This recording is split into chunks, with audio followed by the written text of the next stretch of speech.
टप्पाचा ball आहे. पुढे एकदा दिशा देण्याचं काम इथे केलं जात आहे. मिड ऑनला क्षेत्ररक्षक पोहोचतात आणि आताच्या बॉल वरती एकदा मैदान धाव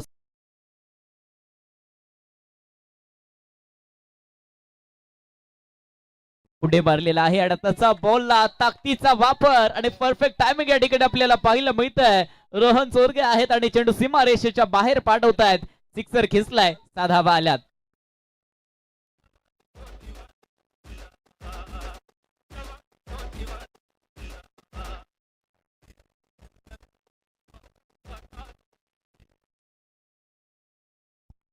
स्कोर झालेला आहे तो म्हणजेच 38 धावा 38 रोहन सोरगे. रोहनने काय खेळलेलं आहे. रोहन आपल्या साथी आणि आपल्या संघाचा बॉल चांगलाच बॉल हाताळलाय. गोलंदाज सुद्धा काय कमी नाहीये. त्यांच्याकडे सुद्धा ती प्रतिभा आहे ज्यावर त्यांनी आपलं वर्चस्व प्रस्थापित केलेलं आहे. फुल आक्रमण करावं लागेल टीमसाठी. इथे देखील चांगलाच फटका खोललाय. चेंडू सीमा रेषा पार समोर उडवलाय. Stand and deliver out of the park. Sixer, 7 धावा.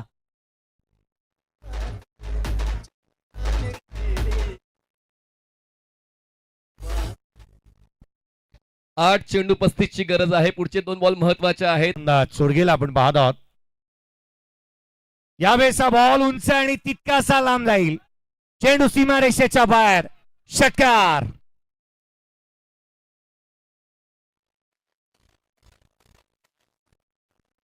आणि आता त्याचबरोबर मॅच आता बरोबरी करत असताना आपल्याला पाहायला मिळते 76 बनल्या गेल्या. त्यास विजयासाठी एका धावेची आवश्यकता 8 बॉल मध्ये.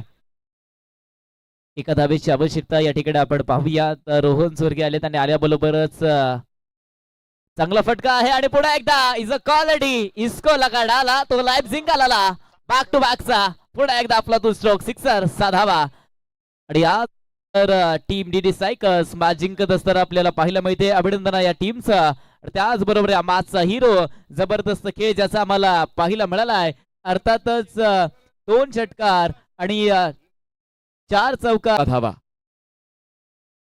आलोय तर काहीतरी करून जाईन. संघात सहभागी व्हायचं नसतं तर प्रतिस्पर्धी संघावर तुटून पडायचं असतं. पहिल्याच बॉलवर तुटून पडलेत. Long on clear. षटकार.